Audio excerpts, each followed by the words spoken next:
میری بھی جان چھوٹ جائے گی اسپیکر صاحب.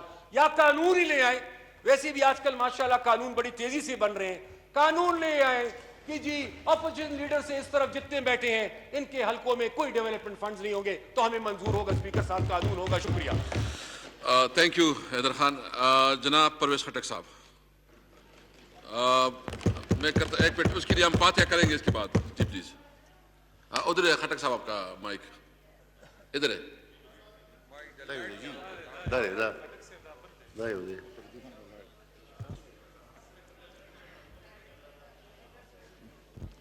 شکریہ اسپیکر صاحب.